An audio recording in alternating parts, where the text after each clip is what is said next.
there's a legitimate person that we feel like we had to be at 5 to get. You get what I'm saying? So you got pass rushers in this draft. You're not looking for a quarterback. You got some playmakers in this draft, whether offensively or defensively. I believe they need to go defensively, to be totally honest with you. That's my mindset.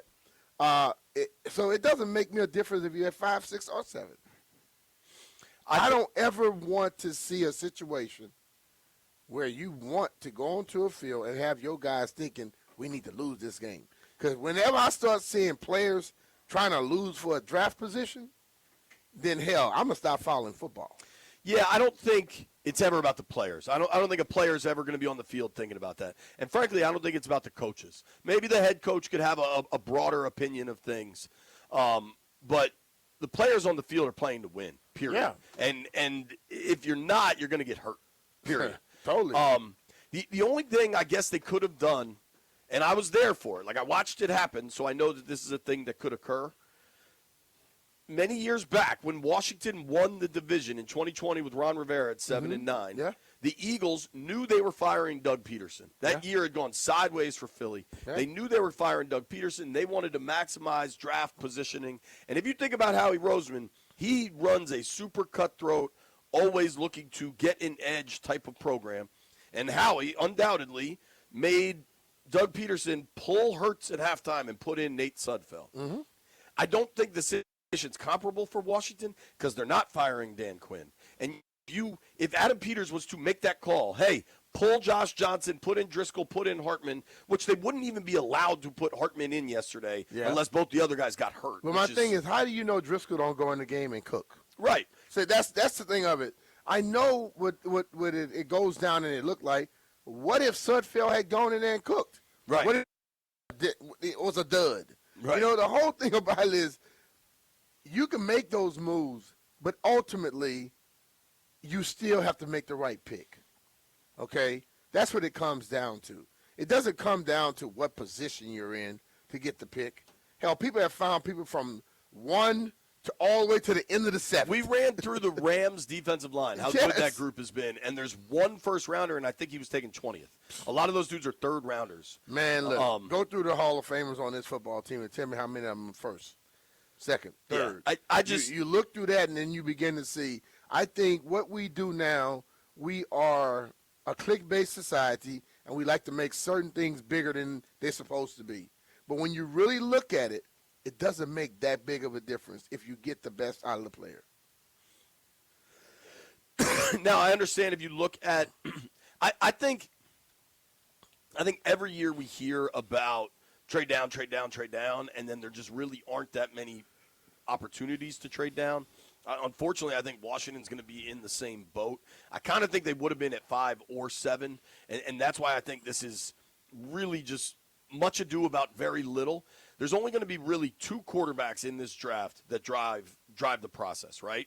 One of them is going to be Mendoza at 1. And probably the guy from Oregon. The Raiders are taking him. He's not going to be available. It's like – well, Tom Brady told you that yesterday. It's like 2 years ago. 2 years ago, it was going to go Caleb, then it was going to go Jaden, then it was going to go Drake. And people called like crazy about moving up, but they weren't available. So Mendoza's going 1, period. And then I've very much – now, you got to see if Dante Moore comes out. But assuming the Oregon quarterback comes out, the Jets are going to take him too. And there's not another quarterback in this draft. If Arch Manning was in this draft, we're talking a different conversation. But he's not. There's not another quarterback in this draft that is going to drive the interest that you could have gotten out of 5, that you could have gotten out of 7. Maybe it's the Bama kid, Simpson, but I don't think he's been that impressive over the long haul Not here. in the last game. Now, and frankly, if you look at the top prospects in this draft, none of them, over the next 4 months of draft silly season, there will be crazy reports, and some dude's going to run a 4.3, and some dude's workouts are going to be incredible, and inevitably we'll hear about some risers and some fallers. But this is not a draft where there's this incredible high-end talent. There's no Malik Neighbors in this class, Marvin Harrison Jr.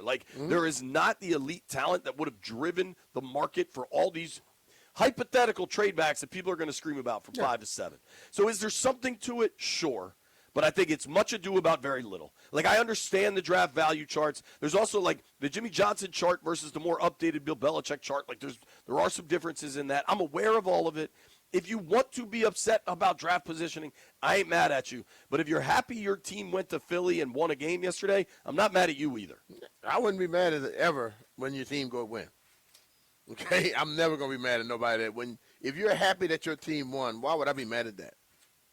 Right. You know, and if you want to be the person who just drop your anchor on, oh, we got to worry about draft picks. Then when they pick somebody in that position, or if someone get picked in that position and they don't pan out, I don't want to hear you say anything about that. I need you to come out there and fall on that sword as well. It gets to the point where right now where people are positioned to get drafted. Like I heard somebody say yesterday, yeah, man, right now we got to start worrying about what they're going to do.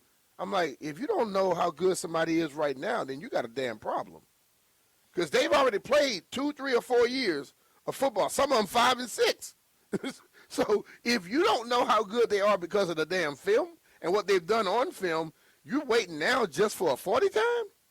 And that's going to change the world. And that is why I am dumbfounded about people that lose their minds from this point on to the draft. Because if you didn't care about how good he was when he performed week to week to week, why do I give a damn about somebody putting on T-shirt and panties and running a damn 40-yard dash? I think it's also, I mean, with the draft stuff, I always remind myself now, and then I'll remind myself again in mid-April, like, believe what you believe now and ignore the next 4 months. That's not to say other people won't have big opportunities to move up, but like if you have a firm felt belief, like I love this kid David Bailey out of Texas Tech, and I think he was really impressive in the college football playoff where a lot more people probably paid attention. Of all the conversation we had with Robert Griffin III at the Army-Navy game, I thought his thoughts on David Bailey were the thing that stuck with me most. Whatever happens, however long Bailey's arms are at the combine and whatever his hand size is not going to change that I think he can play football and rush the passer. So I don't want to be overly dismissive of the folks that are mad about the draft. I think you and I have talked about this a lot as far as watching draft picks and all that stuff. And I'm a firm believer that once you get to week 18, pay attention to it. But everything prior to that is so topsy-turvy late in NFL seasons that it's a little silly. December 10th to be overly concerned about draft position. And I think yesterday you did see the opportunity for Washington to move up a couple slots. They could have gotten to 5 because the Giants and the Browns won. In the end, they won too. I think that game yesterday was not art. That was a slog for most of it. I think, honestly, if I have one major takeaway from yesterday's game, I do not understand why Nick Sirianni was so disinterested in the 2 seed. Because it seems like that's a better place to be based off of the competition. You're playing the Packers instead of hosting the Niners. And if you're the 2 seed and you win, you get another home playoff game? Yeah. Whereas if you're the 3, odds are you're going on the road? Well, I would say this. Many people in Philadelphia, he better hope this thing work out how he wants it to work out because they were pissed at him. And if he loses this next game, you know how they are up there. Hell, they'll be trying to run him out of town. Absolutely. And I'm not – I don't know. I think what will happen in Philadelphia is Howie let Nick have a year of his boy as OC, and then this offseason they're going to hire a real one. Some of the decision-making, play calling, when you're gashing Washington on the ground and you keep just wanting to make it the Tanner McKee show. For all the excitement about Tanner McKee, I think yesterday was a big wet blanket on that. I don't think there's a quarterback controversy in Philadelphia. I'll leave it at that. Washington yesterday, I think what was most impressive, the biggest delta in talent, was Washington's wide receivers, specifically Terry and Debo, and even Treylon Burks, to his credit, could get what they wanted against those Philly DBs. Now, those are Philly's 5th and 6th DBs, but those dudes were no match. And I think there's a lot of what-ifs this year, but the biggest one has got to be, what if you got Jaden, Terry, and Debo, and hell, Burks, include them. Mm-hmm. What if you got all those dudes healthy for 12 or 13 games? How much different does this thing look? It looks different. And we don't know, right? Yeah. I think what is most But like the thing about what the Eagles did yesterday, you got to watch the Eagles. The Eagles, they had some guys in early. They pulled them out. Right. They did different little things. But hell, Washington's been playing most of their backups for the last 3-4 weeks or longer. You look at their third quarterback. Okay, the running back you expected to start the season wasn't here since the beginning. You got a lot of different things that were happening on that field yesterday. I don't care about when you say people didn't play their starters. They're all pros, right? Yeah. And we've sat here and we talk about how deep that roster is. They are a well-coached, very good football team. When you out there and you can have your way with some of them, it shows you what they have. If they had to deal with the injuries we did this year, what would they have done? That's the questions that you start asking. Yeah, I think the biggest question that comes now, we saw the report Saturday from the Athletics, Diana Rossini, saying there's a possible disconnect between Cliff Kingsbury, the team's offensive coordinator and play caller, and general manager Adam Peters. A number of players got asked about Cliff's offense. Marcus Mariota talked and said how much he enjoys Cliff's offense. And I've heard numerous players on and off record talk about the best thing Cliff does is as a communicator, and he's always willing to listen to players, and not all coaches are like that. I don't know how you can look at this year and think that Kingsbury is the problem, but I also think he was getting requests for interviews last year. I think if anybody saw Cliff being here for 7 years or something, I think that was pretty naive. I won't be surprised if there is a change there. Mm-hmm. You went 5-12. You went from 12-5 to 5-12, and injuries are a huge part of it. Mm-hmm. But everything should be on the table, and that requires rigorous self-examination. And what happens? There's not going to be a move going forward here that I'm like, oh man, how could they do that? Because you've entered a point where everything is on the table, right? Uh-huh. Listen, bro. When you play the year as you did, you had some of the numbers that they had. You got to look at it all, okay? And I will say this: everybody has to do better. I don't think anybody can look in the mirror and say, "Well, I did my job to the highest level, and I don't have to worry about anything." Everybody has to be checked, okay? You go from coaches on down. You got to look at this thing and find out what the hell went wrong.